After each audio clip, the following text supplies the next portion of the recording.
మీకు వస్తుంది నెంబర్ ఇస్తే దానికి వస్తుందిలే. ఈరోజు రాష్ట్ర ప్రభుత్వం కార్మికుల అణచివేత చర్య చేయడం జరిగింది. భవన నిర్మాణ కార్మిక సంక్షేమ బోర్డు డబ్బులు మాకు ఇవ్వండి అయ్యా అని చెప్పేసి అని అడగడానికి వస్తే ఎక్కడిక్కడ గృహ నిర్బంధాలు చేయడం, అలాగే కన్నబాబు గారు ఇంత పత్రం ఇద్దామని చెప్పి మంత్రి గారికి ఇంత పత్రం ఇద్దామని చెప్పేసి వస్తే ఎక్కడిక్కడ అసలు చేయడం జరిగింది. ఇది చాలా దుర్మార్గం. కార్పెట్ ఏం చేస్తాం అది ప్రభుత్వాన్ని ప్రశ్నించకూడదా? ఎందుకంటే మా డబ్బు కార్మికుల డబ్బు తీసుకుని ఎవరు ఇచ్చారు? అడగండి అది. అంతేగాని మా డబ్బును తీసుకెళ్ళి వేరే పథకాలు వాడుకుంటాం అనేది సరికాదు.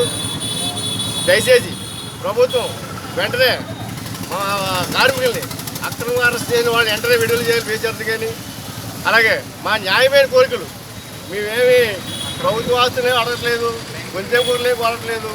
సుమారు మన జిల్లాకు రావాల్సిన 5 కోట్ల రూపాయలు క్లెయిమ్ రావాలి.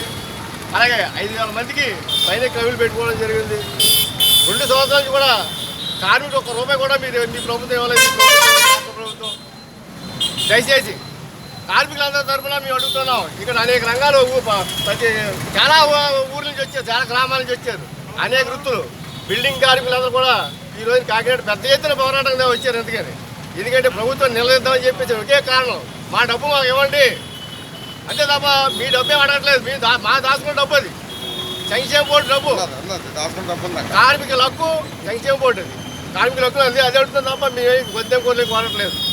అలాగే ప్రభుత్వం వెంటనే మా కార్మికులు వెంటనే అరెస్టు చేయడం, వెంటనే బేసికల్గా విడి చేయాలి. అలాగే మిగతా కార్మిక సంఘాలు కూడా ఈరోజు మా కాకినాడ జిల్లాకు పెద్ద ఎత్తున వచ్చారు. అందుకని భయపెట్టే విధంగా చేశారు పోలీసు యంత్రాంగం అంతా కూడా. ఎందుకు భయపడాలి మీరు అందరూ?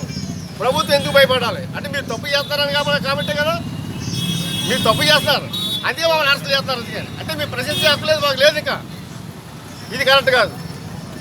కార్మిక సంఘాలు అణచివేత చర్య ఉంటే కనుక భవిష్యత్తులో చాలా పెద్ద ఎత్తున పోరాటం దిగడం జరుగుతుంది. కానీ ఇది ఏంటంటే నా మాత్రంగా ఇంత మాత్రం ఇస్తామని చెప్తే అరెస్ట్ చేస్తారు మమ్మల్ని. ఇది పద్ధతా? ఇంత మాత్రం ఇవ్వడం అయ్యా మా ఓడి వినండి అయ్యా అని చెప్పేసి వచ్చాము ఇక్కడికి. ఏం మా కార్మికులను అరెస్ట్ చేస్తారు మమ్మల్ని? కష్టపడి పని చేసుకునే వాళ్ళు, కూలి పని చేసుకునే వాళ్ళని అరెస్ట్ చేస్తారా? ఏంటి మా డబ్బులు ఇమ్మన్నందుకు? ఇది పద్ధతి కాదు. ఇది 30 సంవత్సరాల పోరాటంగా సాధించిన హక్కులకి ఈ రాష్ట్ర ప్రభుత్వం ఇచ్చినటువంటి భిక్ష కాదు ఇదేమి. కార్మిక సంఘాలు అన్ని పెద్ద ఎత్తున పోరాటం చేసి 1996 పార్లమెంట్లో బిల్లు చేయడం జరిగింది. ఇది అక్కడ నుండి